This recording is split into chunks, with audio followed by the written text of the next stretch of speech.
Hello dear students, how are you. मैं Mukesh Bishnoi edu helper के इस यूट्यूब चैनल पर एक बार फिर से आप सबका स्वागत करता हूँ। Dear students, 10th class NCERT history हम लास्ट टाइम डिस्कस कर रहे थे और उसके 3 लेसन पहले हम कर चुके हैं। आज का हमारा चौथा लेसन रहेगा भूमंडलीकृत विश्व का बनना।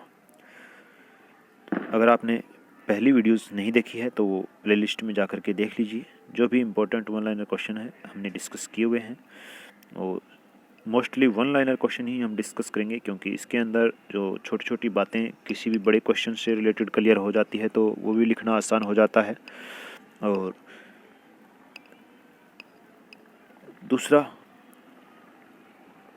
मोस्टली 40 मार्क्स के क्वेश्चन जो है आपके वन लाइनर या ऑप्शन टाइप के क्वेश्चन जो हम बात करें, एक नंबर की क्वेश्चंस 10th क्लास के जो भी स्टूडेंट हैं उनको हरियाणा सरकार ने अभी आदेश दिया है कि कोरोना के मद्देनज़र इतनी तैयारी नहीं हो पाई है तो स्टूडेंट्स को 40 मार्क्स के वन लाइनर क्वेश्चंस जो करवाए जाएंगे एग्ज़ाम के हिसाब से। तो इसलिए भी आपकी तैयारी बनती है कि कम से कम ये 40 तो आप क्लियर करें वन लाइनर क्वेश्चन। इसके लिए आपको वीडियोस प्रोवाइड करवाई जा रही है। और दूसरा, जो भी कंपटीशन की तैयारी कर रहे हैं उसके लिए भी ये ज़रूरी है कि NCERT हिस्ट्री हम पढ़ें। सबसे इम्पोर्टेंट पॉइंट रहेगा आज के साथ साथ आगे आने वाले टाइम में भी जो भी स्टूडेंट्स जुड़े हुए हैं, NCERT हिस्ट्री ये हमारी काम आएगी आपके। चलिए स्टार्ट करते हैं वीडियो। वैश्वीकरण, भूमंडलीकृत विश्व का बनना, इसके अंदर पहला ही पॉइंट हमारे पास है वैश्वीकरण।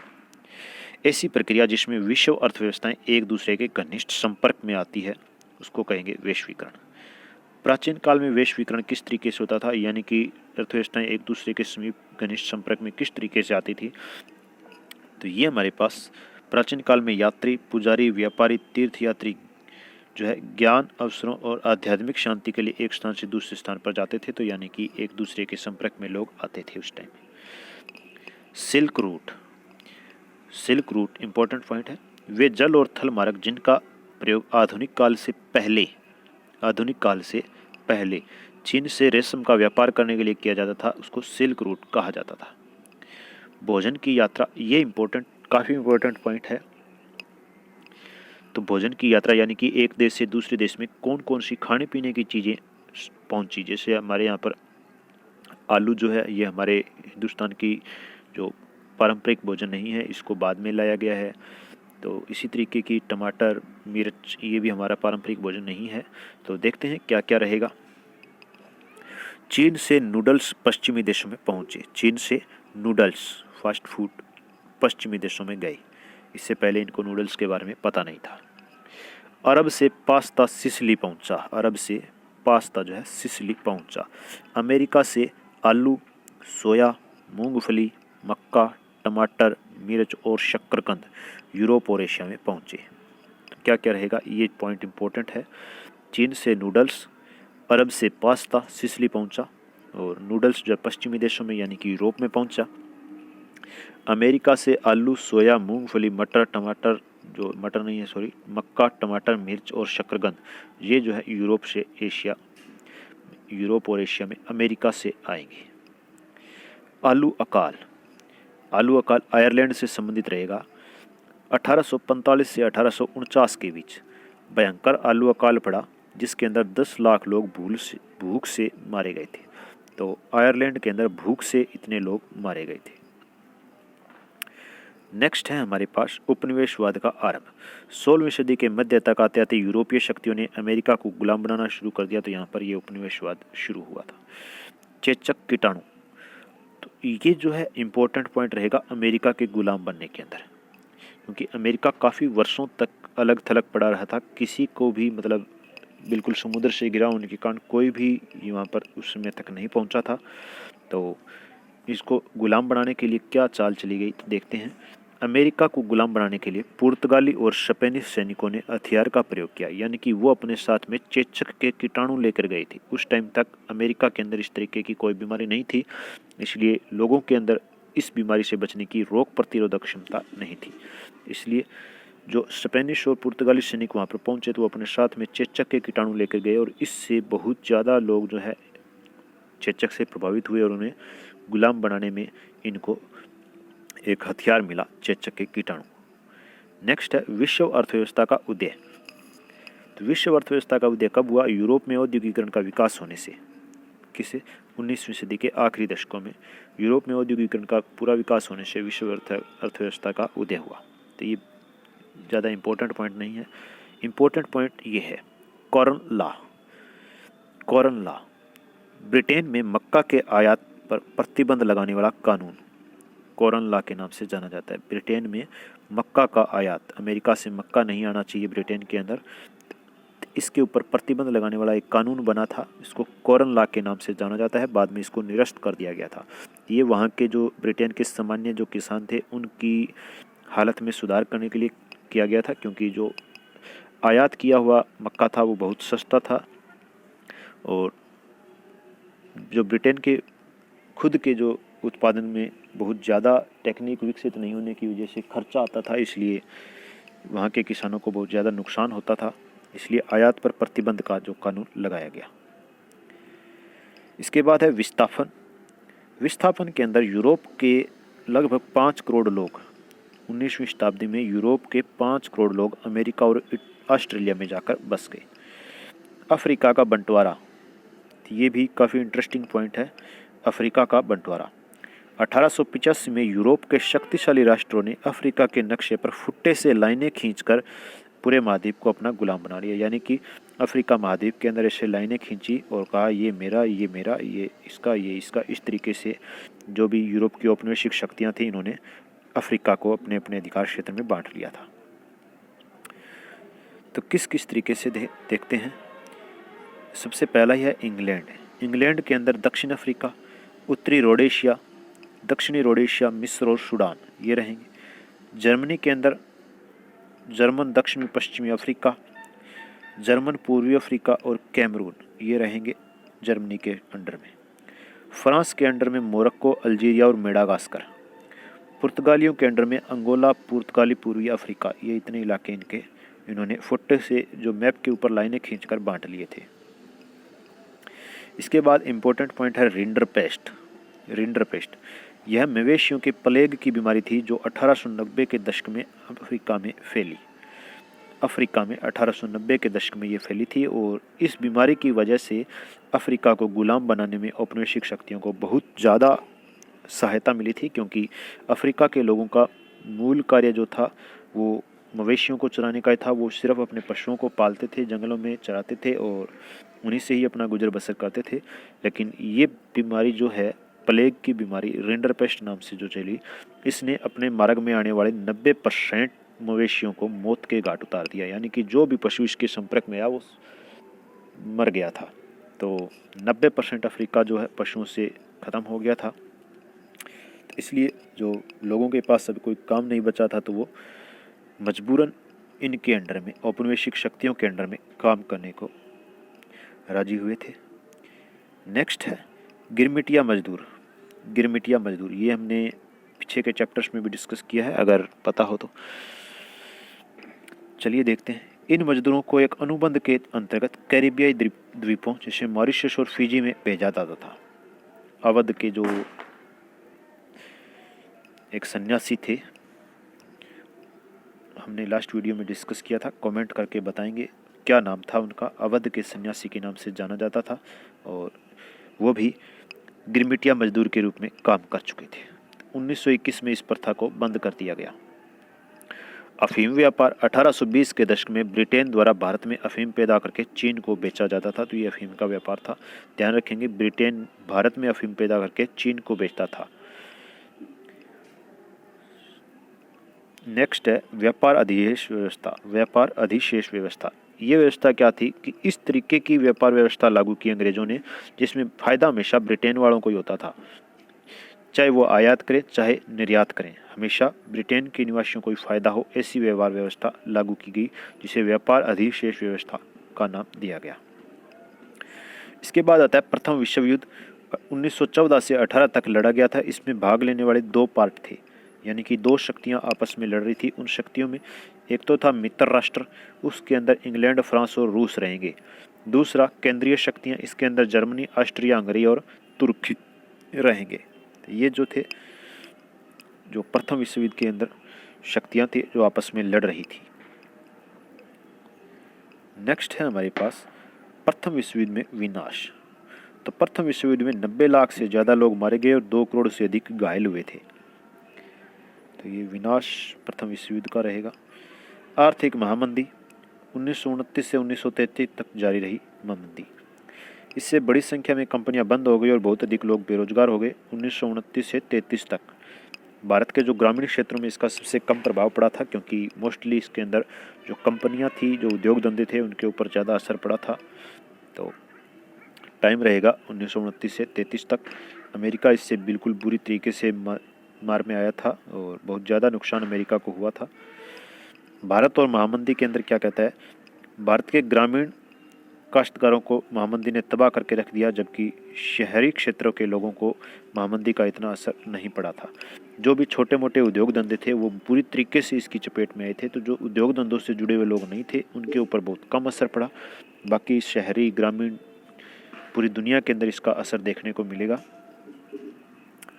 तो 1929 से 33 तक अमेरिका के अंदर सबसे ज़्यादा इसका नुकसान हुआ और भारत के अंदर जो काश्तकार रहेंगे, ग्रामीण काश्तकार, उनको इसने तबाह करके रख दिया था, क्योंकि उनके पास काम करने को कुछ भी नहीं बचा था, क्योंकि उद्योग धंधों के ऊपर बहुत ज़्यादा इसका असर पड़ा था। तो ये हाथ से काम करने वाले थे, उनका फिर कोई काम नहीं बच गया था। द्वितीय विश्व युद्ध, यह विश्व युद्ध 1939 से 45 के बीच में लड़ा गया। तो कब से कब? 1939 से 45 के बीच में द्वितीय विश्व युद्ध। इस विश्व युद्ध में भाग लेने वाली भी 2 शक्तियाँ थी, वही शक्तियाँ, बस उसके साथ में एक एक देश और ऐड हो जाएंगे। तो मित्र राष्ट्रों के अंदर ब्रिटेन, रूस और फ्रांस पहले से ही थे, प्रथम विश्व युद्ध में भी ये थे, लेकिन अमेरिका इस युद्ध के अंदर, हम बात करेंगे कि अपनी माड़ी किस्मत की वजह से, बुरी किस्मत की वजह से, अनलक्की किस्मत की वजह से फंस गया था, जो इसको बहुत ज़्यादा नुकसान उठाना पड़ा था इसका। तो क्या रहेंगे मित्र राष्ट्रों के अंदर? ब्रिटेन, सोवियत संघ, फ्रांस और अमेरिका। दूसरी शक्तियां जो इसके सामने थी उसके अंदर जर्मनी, जापान और इटली। ऑस्ट्रिया और हंगरी था वो इसी के अंदर आ गया था, क्योंकि जो हिटलर था, जर्मनी के अंदर जो ऑस्ट्रिया और हंगरी को वापस मिला लिया था इन्होंने अपने साथ में। तो इसलिए जर्मनी, जापान, इटली, ये रहेंगे हमारे पास दूसरी शक्तियों के अंदर। इसके अंदर भी जर्मनी, जापान, इटली की हार हुई थी और जापान के हिरोशिमा और नागासाकी के ऊपर परमाणु हमले अमेरिका ने किए थे। तो इसके साथ ही युद्ध बंद हो गया था और अमेरिका भी सबसे ज़्यादा इस युद्ध से प्रभावित होने वाले राष्ट्रों में रहेगा, जापान और अमेरिका। बहुत ज़्यादा नुकसान इनको हुआ। द्वितीय विश्व युद्ध में विनाश, तो प्रथम विश्व युद्ध में 90 लाख लोग मारे गए थे, लेकिन द्वितीय विश्व युद्ध में 6 करोड़ लोग मारे गए थे। ब्रेटन वुड व्यवस्था, ब्रेटन वुड्स व्यवस्था, ब्रेटन वुड्स सम्मेलन भी रहेगा, उसके बारे में हम आगे डिस्कस करेंगे। तो उसी सम्मेलन में ब्रेटन वुड्स व्यवस्था और इसी के साथ जो विश्व बैंक, संयुक्त राष्ट्र स्थापना के जो मार्ग यहीं से खुले थे, ब्रेटन वुड व्यवस्था से ही। तो जुलाई 1944 में औद्योगिक राष्ट्रों की अर्थव्यवस्था को स्थायित्व प्रदान करने के लिए की गई व्यवस्था। औद्योगिक राष्ट्रों की अर्थव्यवस्था को स्थायित्व प्रदान करने के लिए उन्होंने एक व्यवस्था की थी जुलाई 1944 में। ब्रेटन वुड्स के अंदर सम्मेलन हुआ था, इसे ब्रेटन वुड्स व्यवस्था नाम दिया गया। कब रहेगा? जुलाई 1944 के अंदर। और प्रथम विश्व युद्ध और द्वितीय विश्व युद्ध के अंदर जितना नुकसान हुआ था उसकी भरपाई के लिए और अर्थव्यवस्था को स्थायित्व प्रदान करने के लिए ये व्यवस्था, जो ये राष्ट्र एकत्रित होकर इन्होंने किया था काम। तो नेक्स्ट पॉइंट है हमारे पास G77। विश्व के 77 विकासशील देशों के द्वारा अपनी अर्थव्यवस्थाओं में सुधार लाने के लिए विकासशील देशों ने, ध्यान रखेंगे, विश्व के 77 विकासशील देशों ने अपनी अर्थव्यवस्था में सुधार लाने के लिए एक संगठन बनाया जिसको G77 कहते हैं। नेक्स्ट अभ्यास के प्रश्नों के अंदर हमारे पास, ये हम पहले डिस्कस कर चुके हैं, सिल्क मार्ग जो चीन से रेशम व भारत से मसालों का पश्चिमी देशों का निर्यात किया जाता था और पश्चिमी देशों से सोना चांदी जैसी कीमती धातुएं चीन और भारत में आती थी, उसको सिल्क रूट कहा गया। सिल्क रूट यानी कि पश्चिमी देशों के साथ व्यापार करने के लिए जो मार्ग था उसको सिल्क रूट के नाम से जाना जाता था। आगे है, अमेरिका महाद्वीप से आलू, सोया, मूंगफली, मक्का, टमाटर, मिर्च और शकरकंद भारत आते थे और भारत से कपड़ा और मसाले इस देश में जाते थे। नेक्स्ट जो है ये ब्रेटन वुड्स, इम्पोर्टेंट पॉइंट है, बढ़िया तरीके से पढ़ते हैं इसको, क्या क्या इसके अंदर रहेगा। द्वितीय विश्व युद्ध के पश्चात विश्व के औद्योगिक राष्ट्रों के सामने विश्व अर्थव्यवस्था को स्थिरता प्रदान करने की एक चुनौती थी। इस चुनौती के लिए जुलाई 1944 में अमेरिका के न्यू हैम्पशायर के ब्रेटन वुड्स में, न्यू हैम्पशायर शहर रहेगा, उसके अंदर ब्रेटन वुड्स के अंदर एक जगह जो है ब्रेटन वुड्स के अंदर एक सम्मेलन का आयोजन किया गया। कहाँ पर रहेगा? 1944 में अमेरिका के न्यू हैम्पशायर के ब्रेटन वुड्स में एक सम्मेलन का आयोजन किया गया। सदस्य देशों के विदेश व्यापार में लाभ और घाटे से निपटने के लिए ब्रेटन वुड्स सम्मेलन में ही अंतर्राष्ट्रीय मुद्रा कोष की स्थापना की गई। इंटरनेशनल मॉनेटरी फंड, ध्यान रखेंगे, जुलाई 1944 के अंदर इसकी स्थापना की गई। इस सम्मेलन के अंदर ही अंतर्राष्ट्रीय मुद्रा कोष की स्थापना की गई। युद्धोत्तर पुनर्निर्माण के लिए पैसे का प्रबंध करने के लिए अंतर्राष्ट्रीय पुनर्निर्माण एवं विकास बैंक, अंतर्राष्ट्रीय पुनर्निर्माण एवं विकास बैंक, जिसे आम बोलचाल की भाषा में विश्व बैंक कहा जाता है, इसका भी गठन किया गया। तो ये 1944 के अंदर रहेंगे। इसी कारण से विश्व बैंक और IMF को ब्रेटन वुड्स संस्थान या ब्रेटन वुड्स ट्विन के नाम से जाना जाता है। याद रखेंगे, विश्व बैंक और IMF, इसको ब्रेटन वुड्स संस्थान या ब्रेटन वुड ट्विन या ब्रेटन वुड्स की जुड़वा संतान भी कह सकते हैं के नाम से जाना जाता है। इसी के आधार पर युद्धोत्तर अंतर्राष्ट्रीय व्यवस्था को अक्सर ब्रेटन वुड्स व्यवस्था भी कहा जाता है। तो ध्यान रखेंगे, ब्रेटन वुड्स समझौता जो है अमेरिका के न्यू हैम्पशायर के ब्रेटन वुड्स में हुआ 1944 के अंदर, और इसी के अंदर ही जो IMF और विश्व बैंक की स्थापना का मार्ग बना। तो यही रहेगी। नेक्स्ट है हमारे पास वन लाइनर क्वेश्चन, देखते हैं। वैश्वीकरण का इतिहास कितना पुराना है? केवल 50 वर्ष पुराना। सिल्क मार्ग से कौन कौन सी चीज़ का व्यापार होता था? सिल्क मार्ग से चीनी रेशम का पश्चिमी देशों को निर्यात किया जाता था। कौन सा खाद्य पदार्थ चीन से पश्चिमी देशों में पहुंचा? तो नूडल्स। अमेरिका की खोज किसने की? अमेरिका महाद्वीप की खोज क्रिस्टोफर कोलंबस ने की, क्रिस्टोफर कोलंबस ने। और भारत की खोज किसको कहा जाता है? Vasco D gamma. वास्तव में ये खोज हमने अपनी पहली वीडियोज़ में डिस्कस किया किस तरीके से हुई थी। खोज क्या कह सकते हैं हम, ये जो कोलंबस और वास्को डी गामा थे, ये भटकते हुए अपने जो रोजगार की तलाश के अंदर जो समुद्र के अंदर अपनी नाव लेकर घूम रहे थे, और गलती से ये कोलंबस जो है अमेरिका महाद्वीप में पहुंच गया और वास्को डी गामा भारत में पहुंच गया। तो हमारा इतिहास पढ़ाया जाता है कि इन्होंने भारत की खोज की, अमेरिका की खोज की, जबकि ये पहले से ही जो है स्थित थे। इनकी खोज क्या की, आप वो खुद भटकते भटकते वहाँ पहुँचे थे। तो चलिए, जो भी है पढ़ना पड़ेगा अपने को, जो पढ़ाया जाता है वो। 1840 के दशक में आयरलैंड के लाखों लोग किस फसल के न होने के कारण मर गए थे? तो आयरलैंड के अंदर आलू की फसल न होने से लाखों लोग मारे गए थे। तो आलू अकाल के नाम से इसको जाना जाता है 1840 के अंदर। स्पेनिश और पुर्तगाली सेनाओं ने अमेरिका में किस बीमारी के वायरस फैलाए? तो चेचक के विषाणु उन्होंने अमेरिका में फैलाए। 16वीं सदी के बाद कौन सा महाद्वीप विश्व व्यापार का प्रमुख केंद्र बन गया? तो यूरोप। नेक्स्ट है, पेरू और मेक्सिको के खाने किस उत्पादन के लिए प्रसिद्ध है? तो ये चांदी के लिए प्रसिद्ध है।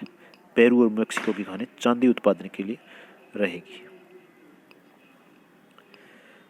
अमेरिका के शहर एल डोराडो को सोने के शहर के नाम से जाना जाता है, सोने के शहर के नाम से।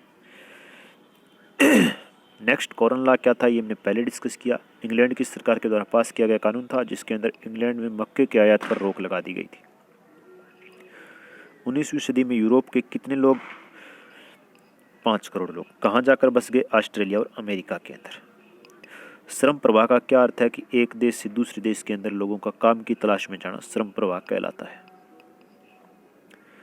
नेक्स्ट क्वेश्चन है, अंग्रेजों ने किन 2 फसलों का उत्पादन बढ़ाने के लिए पंजाब में नहरों का जाल बिछाया? तो गेहूं और कपास।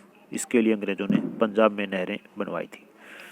1820 से 1914 के बीच विश्व व्यापार में कितनी वृद्धि हुई? तो 25 से 40% तक की वृद्धि इस दौरान, ये जो 90-95 साल का टाइम था, इस दौरान हुई थी।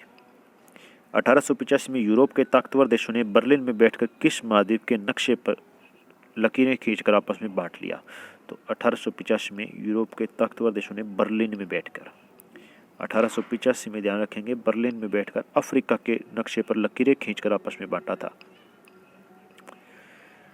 नेक्स्ट है, रिंडरपेस्ट बीमारी क्या थी? तो 1890 के दशक में जो अफ्रीका के अंदर मवेशी प्लेग के रूप में बीमारी फैली, उसको रिंडरपेस्ट के नाम से जाना जाता है। 19वीं सदी के आखिर में यूरोपियन शक्तियां अफ्रीका की ओर क्यों आकर्षित हुई? तो एक तो था विशाल भू क्षेत्र, यानी कि यूरोपीय देशों को चाहिए था खाने पीने का सामान, और यहाँ पर ज़मीन ज़्यादा थी, इसलिए ये इसकी तरफ आकर्षित हुई। दूसरा, खनिजों के भंडार, ये भी इनको आकर्षित करने का जो सोर्स रहेगा। रिंडरपेस्ट बीमारी से अफ्रीका में कितने मवेशियों की मौत हो गई? तो 90% मवेशी जो है इस बीमारी की चपेट में आ गए थे। भारतीय गिरमिटिया मजदूरों को मुख्य रूप से कहाँ ले जाया जाता था? कैरिबियाई द्वीपों, मॉरिशस और फिजी, यहाँ इनको लेकर जाया जाता था। गिरमिटिया मजदूर प्रथा को समाप्त कब कर दिया गया? 1921 में। भारत से किस देश को अफीम का निर्यात किया जाता था? तो चीन को। प्रथम विश्व युद्ध कब से कब लड़ा गया? 1914 से 18 तक। प्रथम विश्व युद्ध में कितने लोग मारे गए? 90 लाख से ज़्यादा मारे गए और 2 करोड़ से ज़्यादा घायल हुए थे। विश्व में महामंदी का दौर कब से कब तक चला? तो 1929 से 33 तक महामंदी का दौर चला। नेक्स्ट है, आयरलैंड में वृहद आलू अकाल किस वर्ष में पड़ा? तो 1845 से 1849 तक आलू अकाल जो पड़ा इसके अंदर। 1923 में दुनिया का सबसे बड़ा कर्जदाता देश कौन सा था? तो 1923 में सबसे बड़ा कर्जदाता था अमेरिका, लेकिन 1929 से 33 तक जो मंदी थी, इसने इसको बुरी तरीके से जो आर्थिक रूप से कमजोर कर दिया था। महामंदी के कारण बैंकों पर क्या असर पड़ा? तो 1933 तक 4000 से ज़्यादा जो बैंक है वो बंद हो चुके थे। महामंदी में भारत के किस वर्ग पर सबसे ज़्यादा प्रभाव पड़ा? जो काश्तकार थे, यानी कि जो हाथ से काम करने वाले लोग थे, उनके ऊपर सबसे ज़्यादा प्रभाव पड़ा। महामंदी में भारत में कब अपने चरम पर थी? तो 1931 में अपने चरम पर रहेगी महामंदी। द्वितीय विश्व युद्ध कब से कब तक लड़ा गया? 1939 से 45 तक। कितने लोग मारे गए? 6 करोड़ लोग मारे गए थे। और ब्रेटन वुड्स व्यवस्था का निर्माण क्यों किया गया? तो विश्व में आर्थिक स्थिरता एवं पूर्ण रोजगार बनाए रखने के लिए किया गया था। ब्रेटन वुड व्यवस्था कब बनाई गई थी? तो जुलाई 1944 में बनाई गई थी। IMF का पूरा नाम क्या है? International monetary fund. IMF और विश्व बैंक की स्थापना कब हुई? तो ये 1939 कहा गया है, लेकिन IMF और विश्व बैंक की स्थापना जो ब्रेटन वुड्स सम्मेलन हुआ था, इसी के अंदर की गई थी, यानी कि 1944 के अंदर। G77 क्या है? तो 77 विकासशील देश जो थे उनका समूह है, ये रहेगा विकासशील देशों का समूह G77। चीन विश्व अर्थव्यवस्था से कब अलग हो गया? 1949 की क्रांति के बाद विश्व अर्थव्यवस्था से चीन अलग हो गया। आयात शुल्क किसे कहते हैं? सिंपल क्वेश्चन है। जो दूसरे देश से अपने देश में सामान मंगाने के लिए जो टैक्स लिया जाता है उसको आयात शुल्क कहते हैं। तो अपने देश में आने वाली वस्तुओं पर लगने वाला शुल्क आयात शुल्क कहलाता है। आगे के जो इम्पोर्टेंट क्वेश्चन है वही देखेंगे हम। तो इसके अंदर ये जो है अफ्रीका का कागजी विभाजन, या हमने ऊपर बात की थी कि जो यूरोपीय शक्तियों ने बर्लिन में बैठकर अफ्रीका को बांट लिया था।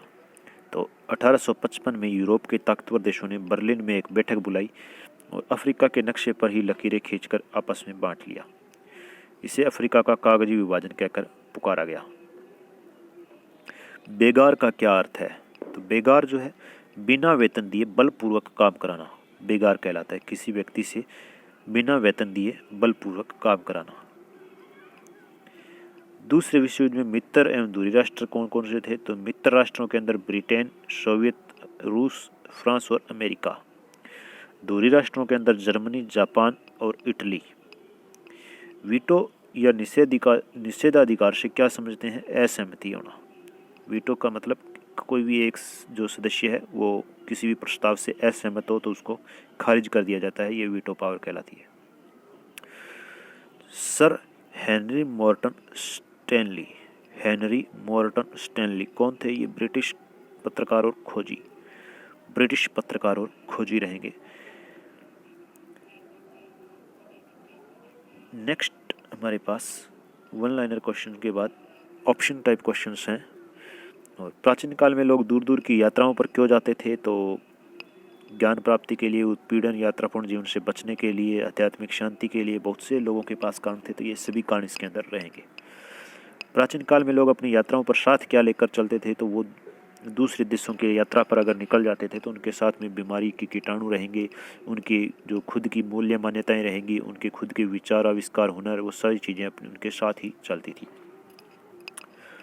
सिल्क रूट किस देश को अन्य देशों से जोड़ता था? तो चीन को दूसरे देशों के साथ जोड़ा जाता था सिल्क रूट से। नेक्स्ट है सिल्क रूट किससे संबंधित रहेगा? तो सिल्क रूट जो है जल मार्ग और सड़क मार्ग दोनों से, यानी कि चीन से पश्चिमी देशों को जो भी सामान पहुंचाया जाता था वो जिस मार्ग से जाता था उसको सिल्क रूट के नाम से जानते हैं। तो ये जल और थल दोनों मार्गों से जाता था। नेक्स्ट है अर्थशास्त्रियों ने निम्नलिखित में से किसे अंतर्राष्ट्रीय आर्थिक विनिमय का प्रवाह माना है? तो पूंजी, व्यापार और श्रम तीनों को ही अंतर्राष्ट्रीय आर्थिक विनिमय प्रवाह का जो माना है।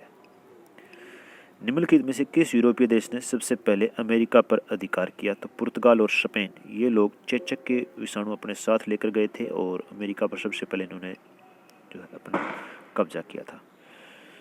किस शताब्दी में कब्जा कर लिया इन्होंने? 16वीं शताब्दी में। नेक्स्ट है अमेरिका के बागानों की व्यवस्थापना निम्नलिखित में से किसके द्वारा की गई थी? तो अमेरिका के अंदर बागान की स्थापना यूरोपीय लोगों ने की थी। कौन सा खाद्य पदार्थ अमेरिका से यूरोप और एशिया में आया? तो शकरकंद, टमाटर, मिर्च, मक्का, ये सारे जो हैं अमेरिका से यूरोप और एशिया में आए। 1840 के दशक में किस अकाल के कारण आयरलैंड में लाखों लोग भूख से मारे गए? तो आलू अकाल, आलू अकाल के नाम से इसको जाना जाता है। आलू की फसल नहीं होने के कारण काफ़ी जो लोग हैं मारे गए थे। नेक्स्ट हमारे पास स्पेनिश और पुर्तगाली सैनिकों ने अमेरिका में किस बीमारी के विषाणु फैलाए? तो चेचक के। अमेरिका का शहर एल डोराडो किस नाम से जाना जाता है? सोने के शहर के नाम से। अंग्रेजों द्वारा भारत में बनाई गई नहर बस्ती का संबंध किससे रहेगा? पंजाब से, यानी कि पंजाब के अंदर इन्होंने नहरों का जाल जो कपास और गेहूं के फैलाया था। नेक्स्ट है किस कानून के द्वारा मक्का के आयात पर प्रतिबंध लगाया था? ब्रिटेन के अंदर कॉर्न लॉ के नाम से कानून बनाया गया और मक्का के आयात पर इससे प्रतिबंध लगाया गया। अंतर्राष्ट्रीय आर्थिक विनिमय के तहत कौन सा प्रवाह का रूप है? अंतर्राष्ट्रीय आर्थिक विनिमय के अंदर व्यापार, पूंजी और श्रम तीनों को ही माना जाता है। 19वीं सदी में यूरोप में कितने लोग अमेरिका में और ऑस्ट्रेलिया में जाकर बसे? तो 5 करोड़ लोग अमेरिका और ऑस्ट्रेलिया में जाकर बस गए थे। भारत से गिरमिटिया मजदूरों को कहाँ भेजा जाता था? तो गिरमिटिया मजदूरों को कैरिबियाई द्वीप, फिजी, मॉरिशस में भेजा जाता था। नेक्स्ट क्वेश्चन है 19वीं सदी में निम्नलिखित में से कौन सा तकनीकी विकास का साधन नहीं था? तो कंप्यूटर 19वीं सदी के अंदर तकनीकी विकास के अंदर नहीं था। रेलवे, टेलीग्राफ, भाप का इंजन ये रहेंगे। 1850 में अफ्रीका महाद्वीप का बंटवारा कर लिया। किसने कर लिया? यूरोप के देशों ने। आर्थिक महामंदी का सबसे बुरा असर किसके ऊपर पड़ा? अमेरिका के ऊपर। रिंडरपेस्ट क्या था? तो रिंडरपेस्ट एक प्लेग बीमारी जो रहेगी पशुओं की। गिरमिटिया प्रथा को कब समाप्त किया? 1921 के अंदर। ये पॉइंट पहले कर चुके हैं, इसीलिए एक बार रिवीजन के लिए ही दोबारा जल्दी जल्दी किए जा रहे हैं, तो ज़्यादा टेंशन ना करें कि इतनी जल्दी जल्दी पढ़ाया जा रहा है। जो भी इम्पोर्टेंट पॉइंट है उसके ऊपर हम आराम से पढ़ेंगे। बाकी वन लाइनर क्वेश्चन है, कोई दिक्कत नहीं है इनके अंदर, पहले भी हम इनको डिस्कस कर चुके हैं। सिर्फ किस तरीके से क्वेश्चन पूछ रहे हैं यही यहाँ पर डिस्कस कर रहे हैं। गिरमिटिया मजदूर प्रथा को कब समाप्त किया गया? 1921 में। अंग्रेजों ने नीति के उद्देश्य से किस फसल को बढ़ावा दिया? तो गेहूं और कपास को इन्होंने बढ़ावा दिया था। 1820 के दशक में किस देश को बड़ी मात्रा में अफीम का निर्यात किया जाता था? तो अफीम का निर्यात चीन को किया जाता था। नेक्स्ट है हेनरी मॉर्टन स्टैनली कौन था? ये पत्रकार और खोजी रहेगा। अफ्रीका में पशुओं में प्लेग की बीमारी को क्या कहा जाता था? तो रिंडरपेस्ट का नाम इसको दिया गया था। 90% जो पशु है इसकी चपेट में आकर के नष्ट हो गए थे। अफ्रीका में रिंडरपेस्ट नामक बीमारी किन देशों से पहुंची? तो एशियाई देशों से। भारत के किस इलाके में अधिकांश अनुबंधित श्रमिक अन्य देशों पर जाते थे? तो बिहार, उत्तर प्रदेश जो वर्तमान के अंदर हमारे पास रहेगा, मध्य प्रदेश, तमिलनाडु, यहाँ से अनुबंध यानी कि कॉन्ट्रैक्ट के ऊपर श्रमिकों को दूसरे देशों में भेजा जाता था। तो इसके अंदर सभी ऑप्शन रहेंगे, उत्तर प्रदेश, बिहार, मध्य प्रदेश, तमिलनाडु। भारतीय अनुबंधित मजदूर विश्व के निम्नलिखित में से किस भाग पर मुख्य रूप से जाते थे? तो मॉरिशस, फिजी और कैरिबियाई द्वीप समूह, यहाँ पर चावल और जो गन्ना है उसके लिए इनको लेकर जाया जाता था। श्रम की अनुबंध व्यवस्था को निम्नलिखित में से क्या नाम दिया गया था? नई दास प्रथा इसको नाम दिया गया। प्रथम विश्व युद्ध कब आरंभ हुआ? 1914 के अंदर। कब खत्म हुआ? 18 के अंदर। कौन सा देश इसके अंदर मित्र राष्ट्रों का हिस्सा नहीं था? तो जर्मनी जो है केंद्रीय शक्तियों के अंदर आएगा। ब्रिटेन, रूस और फ्रांस जो है तीनों इकट्ठे मित्र राष्ट्रों के अंदर आएंगे। प्रथम विश्व युद्ध में कौन सा देश केंद्रीय शक्तियों में शामिल नहीं था? तो केंद्रीय शक्तियों में फ्रांस शामिल नहीं था क्योंकि ये मित्र राष्ट्रों के अंदर था। केंद्रीय शक्तियों के अंदर ऑटोमन तुर्की, जर्मनी, ऑस्ट्रिया और हंगरी रहेंगे। द्वितीय विश्व युद्ध के अंदर ये ऑस्ट्रिया और हंगरी जर्मनी का ही पार्ट बन जाते हैं, इसलिए जर्मनी, इटली और जापान रहेंगे। प्रथम विश्व युद्ध का परिणाम क्या था? तो प्रथम विश्व युद्ध के अंदर कुछ सबसे शक्तिशाली आर्थिक ताकतों के संबंध टूट गए आपस में, यानी कि इनकी आपस में ऊंच नीच हो गई थी। 90 लाख लोग मारे गए थे और 2 करोड़ लोग घायल हुए थे। तो ये इसका प्रथम विश्व युद्ध का परिणाम था। जो जर्मनी इसका सबसे ज़्यादा भुगत भोगी रहा था, बहुत ज़्यादा इसके ऊपर अत्याचार या अमानवीय जो शर्तें लागू की गई थी। खैर आगे चलते हैं। आर्थिक महामंदी की शुरुआत कब हुई? तो आर्थिक महामंदी की शुरुआत 1929 से 33 तक चली थी। सबसे बुरा असर अमेरिका के ऊपर पड़ा। भारत के अंदर मोस्टली जो काश्तकार थे, यानी कि हाथ से जो अपना काम करके गुजारा बसारा करते थे, उनके ऊपर ही ज़्यादा असर इसका पड़ा था। अमेरिका पर 1929 की आर्थिक महामंदी का क्या काल पड़ा? हजारों बैंक दिवालिया हो गए, 1,10,000 कंपनियां चौपट हो गई, किसान अपनी उपज नहीं बेच पा रहे थे। तो ये सारे ही कारण इसके अंदर रहेंगे। 1929 से 33 की आर्थिक महामंदी का असर भारत में किस क्षेत्र पर सबसे पड़ा? तो ग्रामीण जो कष्टकार थे, यानी कि जो गाँव के अंदर हथकरघे लगा करके या फिर जूट का कपड़े का उत्पादन करते थे, या जो अपने पास जैसे दरियाँ बनाने वाले हो गए, कपड़े बनाने वाले हो गए, गलीचे बनाने वाले हो गए, या फिर हम बात करें कि जो मिट्टी का सामान बनाने वाले हो गए, लकड़ी के जो सामान बनाने वाले हो गए, इनके ऊपर सबसे ज़्यादा असर पड़ा था क्योंकि दूसरे देशों के अंदर माल की डिमांड ही नहीं थी। तो डिमांड नहीं थी तो फिर इनका उत्पादन कहाँ जाए, इसलिए ये भी इसकी चपेट में आ गए थे। दूसरा विश्व युद्ध कब प्रारंभ हुआ? तो 1939 के अंदर। समाप्त कब हुआ? 1939 से 45 के अंदर। कोलंबस किस द्वीप के ऊपर गया था? तो कोलंबस जो है अमेरिका के अंदर गया था। कब गया था? 1498 के अंदर। कोलंबस अमेरिका के अंदर 1498 के ईस्वी में गया था। और गया कहाँ था कोलंबस? अमेरिका के अंदर। कब? 1498 के अंदर। आपके पास एक टास्क है, जो वास्को डी गामा भारत आया था वो किस सन में आया था? यानी कि जो क्वेश्चन हमें पढ़ाया जाता है कि वास्को डी गामा भारत कब पहुंचा या वास्को डी गामा ने भारत की खोज कब की, तो ये आप क्वेश्चन आंसर में बताएंगे, कमेंट में बताएंगे इसका आंसर कि कब भारत की खोज वास्को डी गामा ने की। अंतर्राष्ट्रीय मुद्रा कोष की स्थापना कब की गई? तो जुलाई 1944। ब्रेटन वुड्स समझौता, विश्व bank, international monetary fund, America, new Hampshire शहर, इस तरीके से हम याद रखेंगे इसको। अमेरिका की खोज किसने की? कोलंबस ने। किसे ब्रेटन वुड्स की जुड़वा संतान कहा जाता है? तो IMF और विश्व बैंक को कहा जाता है। तो A और B दोनों रहेंगे। G77 जो है इसके अंदर विकासशील देशों का समूह रहेगा। नेक्स्ट है हमारे पास अंतर्राष्ट्रीय मुद्रा कोष में व्यापारिक बैंक ने औपचारिक रूप से काम कब शुरू किया? तो 1947 में इन्होंने औपचारिक रूप से कार्य करना आरंभ किया। इनकी स्थापना जो है 1944 के अंदर ही जब ब्रेटन वुड्स था उसी के अंदर हो गई थी। नई अंतर्राष्ट्रीय आर्थिक व्यवस्था को स्थापित करने की मांग उठाने वाले देश विकासशील देश रहेंगे।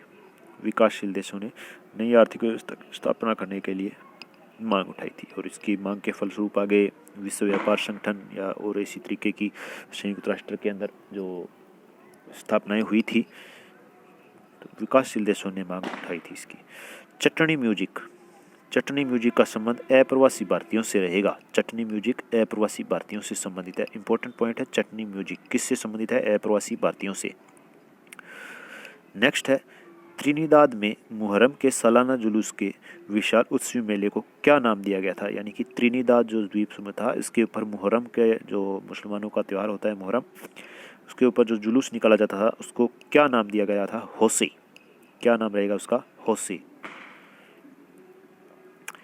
नेक्स्ट है हमारे पास, द्वितीय विश्व युद्ध में मित्र राष्ट्रों ने निम्नलिखित में से कौन सा देश शामिल नहीं था? तो ये जापान जो है वो दूरी शक्तियों के अंदर इटली और जर्मनी के साथ रहेगा, और ब्रिटेन, अमेरिका, फ्रांस और सोवियत रूस जो है ये मित्र राष्ट्रों के अंदर आएंगे।